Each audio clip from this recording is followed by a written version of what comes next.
Hello everyone, my name is Thomas and welcome to the Adobe Premiere Pro Beginner Series. In this video we're going to be talking about how to set up your project, your folder directory, and the initial import of footage. So without further ado, let's get started.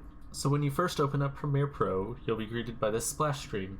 This splash screen is similar to a lot of the other Adobe products, so you'll be very familiar if you've worked with anything else. On the left here, we have our new project and open project. New project is, of course, for new projects, and open projects is for opening up your other files.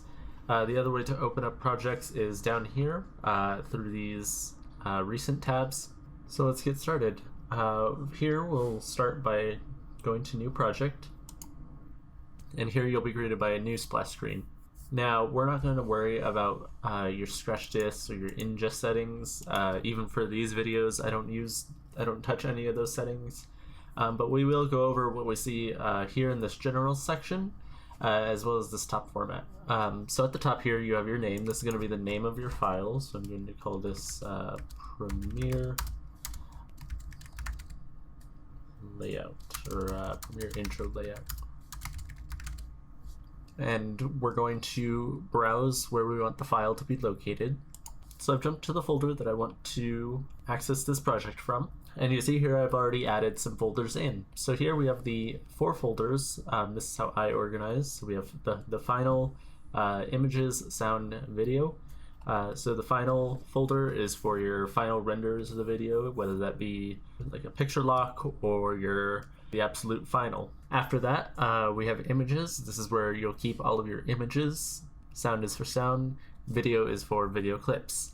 Now, the reason that I have this folder directory set up the way it is because Premiere works a little differently to other programs like Photoshop or Illustrator, in the sense that it doesn't store the data of the images or videos within the file type itself. If I move a file to a different folder location in a Photoshop document, it doesn't matter. Photoshop has already taken a copy of that image and stored it within its own file.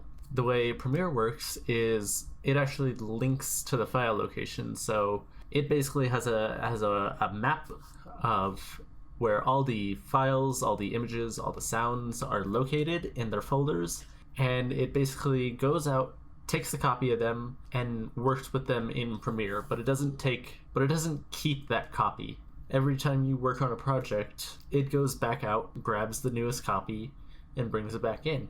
If you move a file to a different location between Premiere sessions, you can just go and relink that file. Basically, Premiere will tell you that it can't find the file that it's looking for, and you'll have to tell Premiere where that file is located now. So for organization purposes, this is how I organize my documents, but you can certainly change it to whatever suits your needs.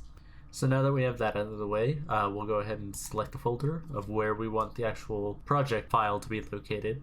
We have its name, the Premiere Intro Layout, and we'll go over these settings. So here we have our renderer. See, we'll have 2 options. We have Mercury Playback Engine software only, and we have Mercury Playback Engine GPU acceleration, CUDA.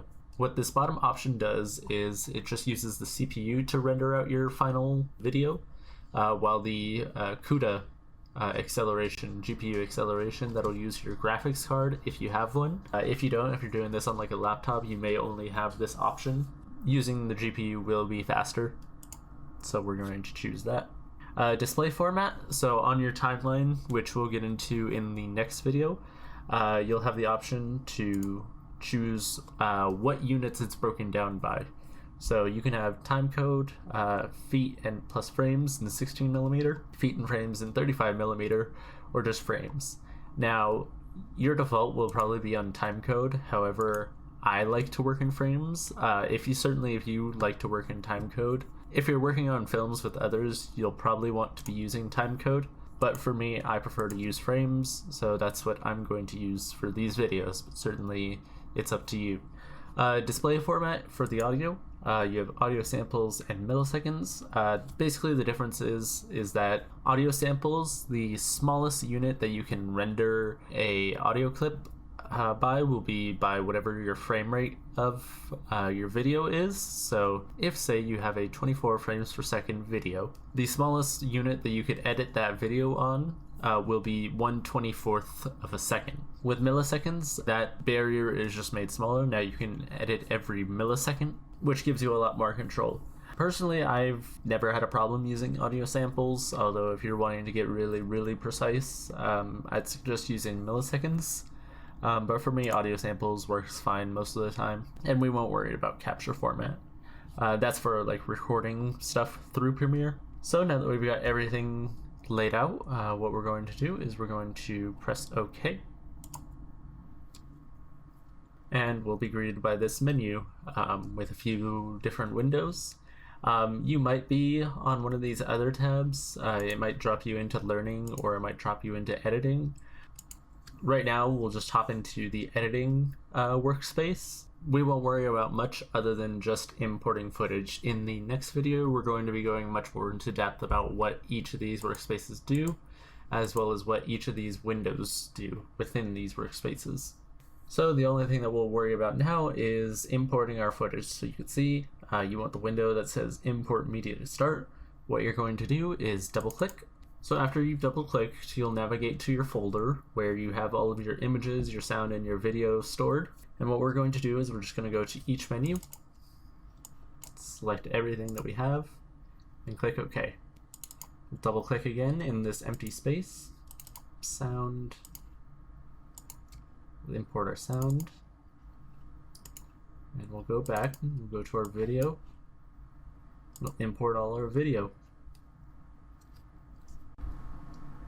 And that'll do it for this super short video. In the next video, we'll be going into much more depth about what all of these workspaces do and how to properly navigate around Premiere Pro.